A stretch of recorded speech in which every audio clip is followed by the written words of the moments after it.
Simon Ghost Riley, ex-listener.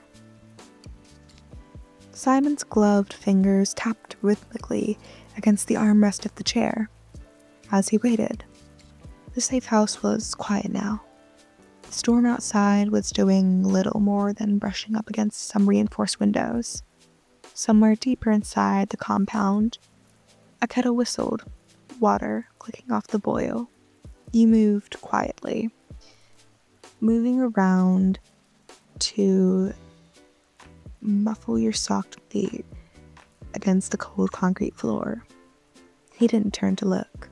He never really needed to. Ghost always knew when it was you. Maybe it was the way you walked, or maybe it was something else entirely. You weren't quite sure. "You're brooding," he said, setting your tea down on the table nearby. "Again?" you commented. "Not brooding," Simon murmured, though his voice was low. It was practically a rumble. You raised an eyebrow.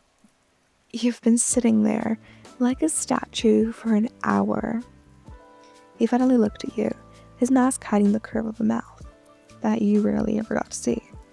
But you could see his gaze, and you could feel it too, settling heavily on your face. His eyes were soft today, tattered. His shoulders were usually square and rigid. They were now loose, heavy, and even. "Come here," he said, simply gesturing. You blinked. "Here?" you questioned. He patted his thigh. "Sit." Your brow rose, and you were honestly quite caught off guard by the invitation. It wasn't that it was odd, not really. You and Ghost had been close in a way two soldiers had never really talked about, but in a way that spoke more in glances than quiet rituals, and rather than words.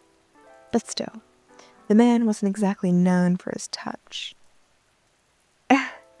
"I'm not exactly that small," you teased, eyeing his lap skeptically. "Might crush you," you joked. Simon huffed out a soft laugh, a rare sound catching in his throat like gravel. "You forget who you're talking to," he responded. With a quiet grin, you obliged, stepping between his legs before easing yourself onto his lap. His arms came around you without even hesitating, one hand settling on your lower back and the other resting loosely on your hip. You exhaled, the heat of his body already soaking through the layers between you. You'd both had, rough weeks. Too many missions, too little sleep, too much death. But in here, in this tiny corner of the world where nobody could watch, he could be Simon, and you could just be you. The silence was warm, the kind of quiet that felt like safety, not emptiness. You felt him breathe against you, the rise and fall of his chest slow and even and grounding. His gloved fingers idly tracing circles against your back, small and steady. He didn't speak, and, well, neither did you. Just sat in silence. His mask brushed against your temple lightly. He leaned his head against yours. That simple gesture alone told you more than any of his carefully constructed words ever could. "I forget sometimes," Simon murmured, finally his voice barely audible, "what it feels like to be calm." You shifted slightly, careful to not disrupt the peace, and rested your hand over his heart. His heartbeat was solid and slow beneath your palm, thumping steadily. "You're safe," he said softly, thumb moving in slow arcs. "Right now, at least." "I know," he paused. "It's not the safe house, it's you." The words hit low in your chest, warmth spreading throughout you. You leaned back just enough to catch his eyes. They were darker in this light, golden brown like warm whiskey. "Then, let me stay," you said. "Let me be whatever this is for you." His jaw tensed slightly beneath the mask, something unreadable flickering behind his gaze. "I don't want to drag you down with me," he said quietly. "I've done terrible things. I know, you replied with no hesitation. I've done them too.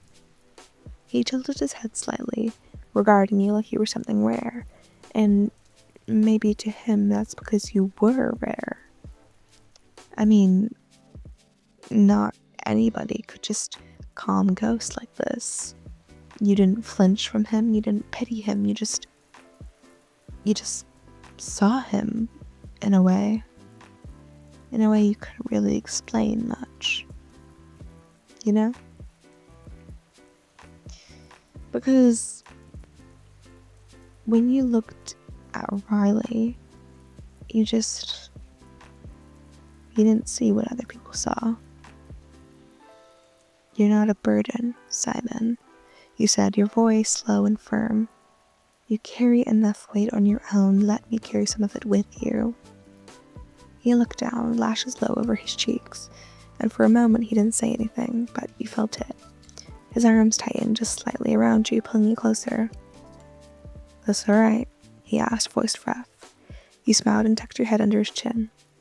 Perfect. You stayed like that for a long time. The tea on the table went cold, and the storm outside rolled on. The clock ticked somewhere in the background, but you paid it no mind.